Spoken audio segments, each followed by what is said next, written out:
Vamos a continuar con la unidad número 2 de este curso de Derechos Humanos y la Seguridad Pública, enfocado a los operadores del sistema municipal, estatal y federal de derechos humanos y protección ciudadana, además de los representantes e integrantes de las licenciaturas de la Universidad de la Policía del Estado de Sinaloa, México, y a todas las plataformas conexas que se incorporan a través de este curso. Muchas gracias por estar con nosotros y tener la preferencia y la confianza de estos cursos que impartimos con toda pasión y con toda emoción, dedicados a esto ya desde hace más de 25 años.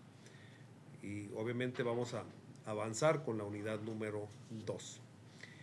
Vimos en el curso de la unidad anterior cuál es el papel que juegan las instituciones municipales, estatales y federales para respetar, reconocer los derechos humanos de los ciudadanos y proteger con ello la dignidad humana, entendida esta como la protección integral a la vida humana, a la seguridad y todo lo que de ella se desprende, como es la educación, la salud, el trabajo, la vivienda, transitar libremente por este país sin necesidad de salvoconducto, permiso o mandato alguno, reunirte, asociarte, vender, tener un trabajo en forma lícita, tener un oficio, cargo, comisión, prestar tus servicios profesionales en forma libre y siempre y cuando no se generen delitos con nuestras acciones. Tener un modo honesto de vivir, ser todos iguales ante la ley y que con ello se respete la integridad humana y de la vida, se reconozca y se protejan esos derechos. Como vimos en la unidad número 1, antes eran garantías individuales, ya conocimos cuál es el concepto, hoy sabemos que son los derechos humanos y enfocados a la seguridad pública, entendemos que los operadores del sistema de seguridad estamos obligados a proteger a los ciudadanos doble o triplemente. Por tanto, una de nuestras funciones, lo vimos en la unidad 1, es difundir, promover, socializar y, por supuesto, reproducir lo que la Constitución dice de salvaguardar, proteger los derechos humanos. Porque todos los derechos de este país están enfocados a los derechos humanos. Los 136 artículos de la Constitución, todos están armonizados a los derechos humanos. Por donde usted le busque, los derechos humanos son un instrumento que, como dije al principio, llegaron tarde a nuestro país, a pesar de que la Constitución de 1917 ya establecía lo que eran garantías individuales. Y como dijimos, las garantías no es garantizar, no debe ser nada más eso. Deben ser derechos humanos, son míos, propios, de mi humanidad. Nacieron conmigo, fueron creados por mí, por mi cuerpo, y forma parte intrínseca de mi humanidad. Espero que se haya entendido. Vamos entonces ahora, después de hablar de esta breve introducción, entramos de lleno a la unidad número 2. Comenzamos. Hablaremos entonces de los derechos humanos y de sus diferentes etapas. Va a estar muy interesante que hagamos un recuento histórico de cómo los derechos humanos llegaron al mundo, llegaron a este universo, a este país, a este mundo, a este planeta. ¿Cómo llegaron? Investigaron cuál era el principio pro persona. Yo sé que Lo hicieron y ya revisé la tarea que algunos me entregaron oportunamente, otros todavía no, pero yo confío que lo hagan lo antes posible, antes de que se venza el plazo de la plataforma. Y los que están de otras universidades, que son estudiantes, litigantes, funcionarios, servidores públicos, solamente háganme un breve comentario o hagan su calificación, que están satisfechos, y eso me ayuda mucho para que pueda continuar yo ofreciendo estos cursos con ustedes. Comenzamos con los antecedentes. Vamos a explorar juntos el camino histórico que llevó a la consolidación de los derechos humanos. Vamos a conocer cómo surgió este privilegio de libertades y convertirse en un derecho universal. Siempre pregunto yo, ¿se imaginan ustedes cómo se respetaban los derechos humanos? Y luego nos vamos a Roma, decimos, no, pues en el derecho romano prevalecía la autoridad del imperio romano o de los distintos imperios romanos. Estamos hablando de 500 años antes de Cristo. Pero más allá de Roma había un imperio persa. El imperio persa en Grecia y Roma, Persia, esa zona, existía un monarca llamado Ciro el Grande. Chéquenlo en el Google o métanse en cualquier plataforma y podrán entender y encontrar quién fue Ciro el Grande. Ciro el Grande, dije, era un monarca de formación religiosa que tenía todo: dinero, oro, joyas, alimento, tierras, palacio, riqueza, mujeres, hombres, esclavos, todo lo que un monarca podía tener. Pero tenía una formación humanitaria, religiosa, que en un análisis de su propia reflexión, este monarca persa, denominado Ciro el Grande, el rey o monarca Ciro el Grande, no lo olvide, reflexionaba en su soledad y ante sus muchas mujeres, sus muchos esclavos, caballos pura sangre, vestiduras de oro, todo lo que él quería tener lo tenía en sus manos, las mejores alimentos, frutas, mariscos, aunque estaba en una zona desierta, si quería mariscos se los traían de la playa más cercana, aunque duraran 3-4 días en relevos hasta que le llegaba el pulpo, el tiburón o mariscos que quería comer. Tenía todo, pero tenía un sentido humanitario precisamente por su formación religiosa. Y es donde digo yo que los derechos humanos surgieron de una ilustración divina. Aunque yo soy creyente, obviamente soy católico, sí creo en que exista Dios, con todo respeto para el que no piense, ¿no? Ese no es el tema. Así como existe Dios para ese persa, para ese monarca, él dijo, ¿para qué quiero tanto? Me voy a morir y no voy a tener, no me lo voy a llevar. Y empezó a compartir con los más pobres, con los más desválidos o desprotegidos, a imponer normas imperiales para respetar la vida humana, la dignidad humana.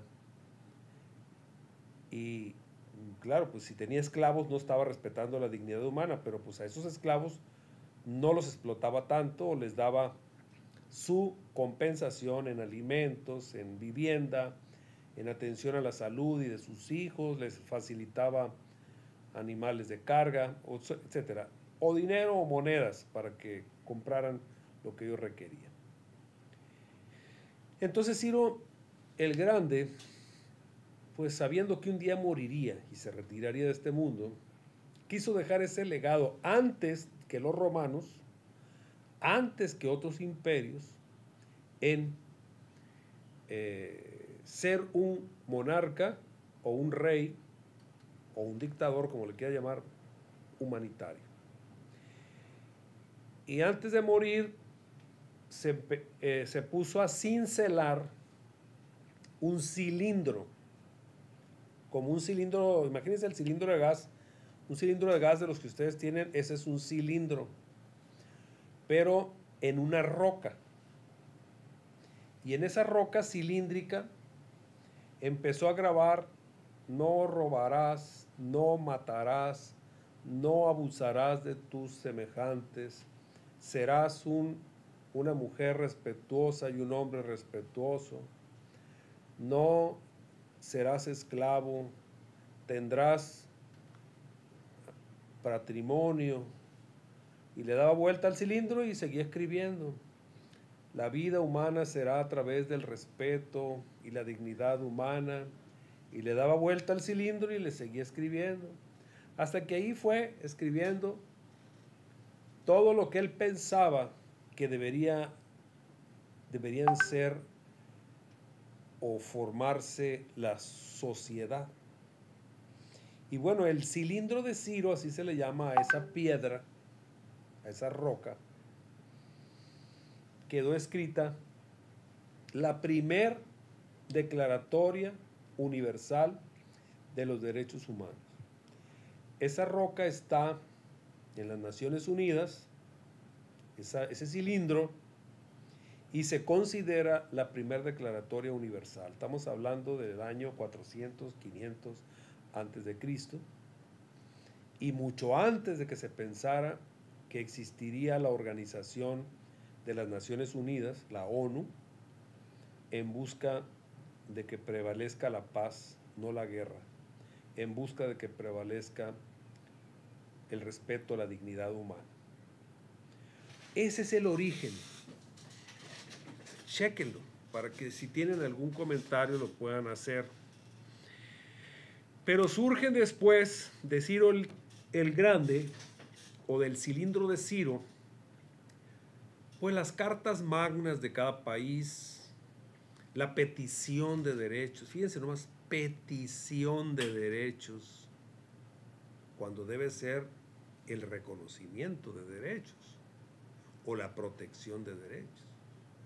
O sea, yo antes le tenía que decir al Estado: te pido que reconozcas mis derechos humanos.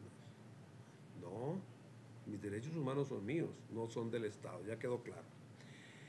Luego hablábamos, después de la Segunda Guerra Mundial, ya venimos mucho más acá. Después de la Segunda Guerra Mundial, 1948, 47, 48, luego de lograrse pues la que se acabó la Guerra Mundial, surge la Declaratoria Universal de los Derechos Humanos, de la cual México forma parte. No se les olvide, la Declaratoria Universal de los Derechos Humanos. Pero no fue la primera, ¿eh? Primero fue la del cilindro de Ciro, que se considera el antecedente de la Declaratoria de los Derechos Humanos. Y de ahí surgen convenciones como la Convención de Ginebra, la Declaratoria de los Derechos del Hombre y la Mujer, la igualdad del hombre y la mujer ante el mundo, y se generan criterios internacionales para reflexionar sobre los derechos humanos. De esta manera, los tratados internacionales toman vigor y se desarrolla en nuestro país, en el mundo, una avalancha para proteger los derechos humanos. Después de eso y de esa declaración, se vienen, luego de 1948, México se incorpora obligatoriamente por necesidad a esas convenciones y damos un paso gigante a la clasificación por generación y vínculo operativo de lo que son los derechos humanos. Y se clasifican No se les olvide, porque quiero que en el examen que les pongo al final de esta unidad sepan diferenciar la primera generación de derechos humanos. ¿Cuál fue? Obviamente, haciendo un énfasis a la libertad, la primera generación de derechos humanos son los derechos civiles y políticos. ¿Para qué? Para que el Estado, reconociendo los derechos civiles y políticos, ya podíamos entonces tener un gobierno, malo, bueno, regular o como sea, pero un gobierno, para que velara por la protección de los derechos de los ciudadanos, de los derechos civiles. Entonces a esto se le llama los derechos humanos de primer generación, los que surgen entre el gobierno y la sociedad con el gobierno. Y esto da paso a que los derechos de primer generación, que son los derechos civiles y políticos, establezcan el uso de la fuerza pública para la legal detención de quien esté violentando los derechos humanos de alguien, atentando contra su vida, su patrimonio, su seguridad o cualquier acción que surja entre la sociedad. Por eso surge el derecho. ¿Y qué es el derecho? Ustedes como abogados, como operadores del sistema de seguridad, saben qué es el derecho. A ver, ustedes que están en plataforma y que están en otras universidades del mundo, ¿qué es para ustedes el derecho?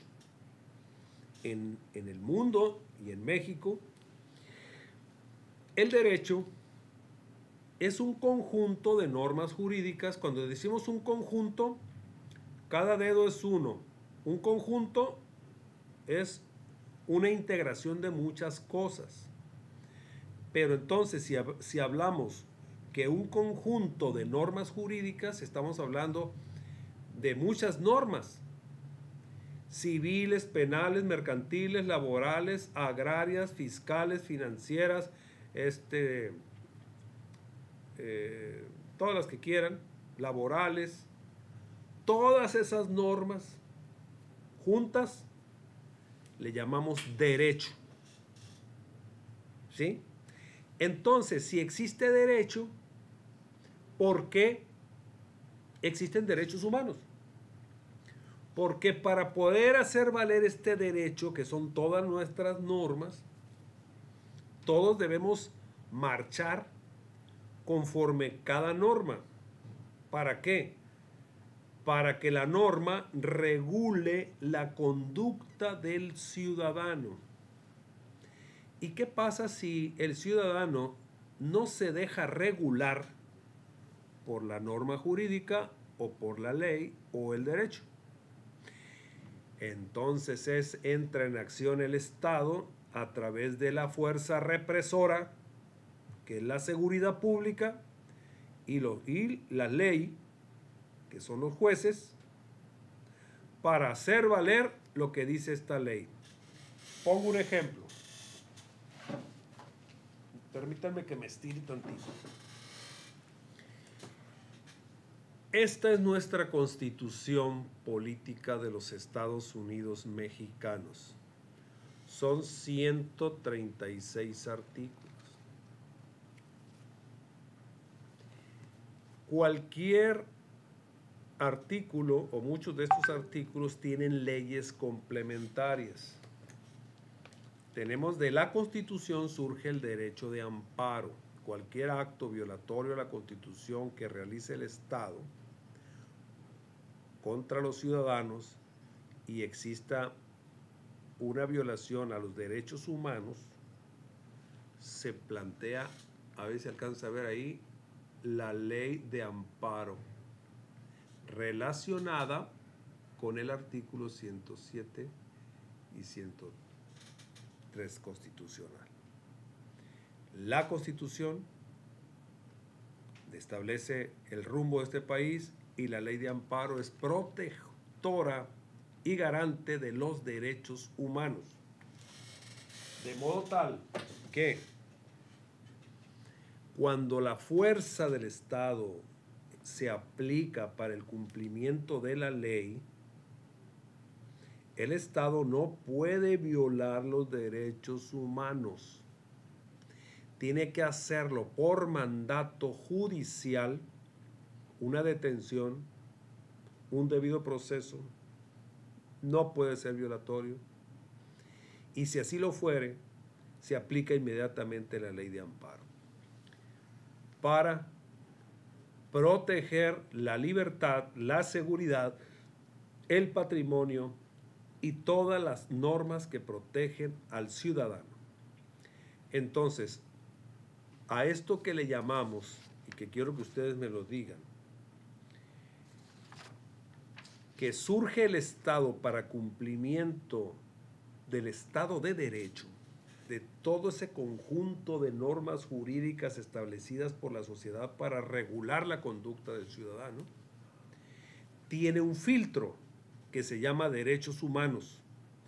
Y toda actuación del Estado tiene que estar soportada sobre los derechos humanos. Y de no ser así, contamos con la ley de amparo, cuya suspensión provisional es de trámite y obligatoria si se trata de violaciones a los derechos humanos. Por tanto, a todo eso le llamamos derechos humanos de primera generación, los derechos civiles y políticos que tiene un ciudadano. Ahora, ¿cuáles son entonces, si existen derechos humanos de primera generación, cuáles son los derechos humanos de segunda generación? Bueno, hay que hacer énfasis que dijimos al principio que todos somos iguales ante la ley. Requerimos de la salud, de la educación, de la vivienda, del trabajo digno, de la seguridad pública, de tener un acceso seguro y pacífico, de que se nos ofrezcan servicios públicos como agua, luz, pavimento, seguridad, protección. Todo eso le llamamos derechos humanos de segunda generación. Porque un ciudadano no puede vivir, bueno, sí puede vivir, porque hay quien vive en el campo, vive en la selva, vive en donde no hay servicios, pero el que vive apegado a la norma jurídica, a la Constitución, tenemos derechos humanos de segunda generación, que son la seguridad pública, la que tú, operador municipal, estatal, fiscal, policía de investigación, licenciado en Derecho en Seguridad Pública, tú, estudioso del derecho de cualquier universidad del mundo, del país que estés, estás obligado a cumplir con los derechos humanos de segunda generación. ¿A cuáles me refiero? A los que ya dije. A la salud, que el gobierno tenga instituciones de salud que protejan a nuestros enfermos, a los ciudadanos. Que tengas instituciones educativas que les ofrezcas educación desde preescolar, primaria, secundaria, preparatoria, universidad y posgrados. México los tiene. Que tengas oferta de vivienda para todos los trabajadores y todas sus familias. México lo tiene. Muy difícilmente, pero hay vivienda, hay créditos, hay oportunidades. Hemos fallado mucho por ese lado, pero sí se trabaja intensamente para que cualquier ciudadano pueda tener una vivienda. Incluso hasta las muchachas o muchachos solteros que están trabajando y cotizan Infonavit o cualquier beneficio para la vivienda, se les pueda otorgar en un plazo determinado un crédito de vivienda. Tienes derecho a un trabajo digno, siempre y cuando sea lícito. No te vas a poner a hacer un trabajo que esté fuera de la ley. A eso le llamamos de segunda generación. Y la seguridad pública. Yo necesito transitar libremente por esta calle y que no me vayan a asaltar. Necesito llegar a mi casa y que no me roben. Necesito llegar a mi casa y dormir y descansar y que no esté molestándome ningún delincuente dentro ni fuera de mi casa. Necesito tener segura mi colonia, mi calle, mi ciudad, mi municipio. A eso se le llaman derechos humanos de segunda generación. A tener agua, luz, teléfono, cable, todos los servicios complementarios, drenaje, higiene, limpieza, recolección de basura. Y lo tenemos. A eso le llamamos derechos humanos de segunda generación. ¿Cuáles serían entonces ahora los derechos humanos de tercera generación? Se los explico. Aquí tendríamos que hacer énfasis a la paz, a la hermandad, a la fraternidad, a la atención del más pobre, del más desválido, del más pobrecito, del que no tiene nada. Pero no solo trabajar por combatir al drogadicto, al enfermo, al discapacitado, al migrante, al que llega huyendo de la guerra de otro país, al que llega buscando paz porque en su país hay guerra, al que llega a este país por hambre, al que llega a este país porque lo quieren asesinar o lo quieren secuestrar en otro país y busca refugio, al que llega a este país porque está enfermo y su país no tiene medicamentos ni especialistas, al que llega a este país porque quiere trabajar, porque quiere superarse. A esto le llamamos fraternidad. Esos derechos humanos vienen en nuestra Constitución, vienen en los derechos humanos, pero no solamente debemos de trabajar por apoyar al migrante, al enfermo y a todos los que mencioné, que vengan de otros países. Debemos prevenir que en nuestro país no salgan huyendo porque los quieren asesinar o los quieren secuestrar o porque no tienen trabajo, que hay muchos que se han ido de este país. Claro, no somos el país de las maravillas, ¿no? Hay muchos migrantes que se han ido de este país, pero hay muchísimos más que vienen del sur, de otras partes del mundo, se instalan en México, se les da oportunidad de trabajar. A eso se le llama país de la tercera generación. Pues bien, les hago llegar aquí un compendio de lo que acabo de platicarles.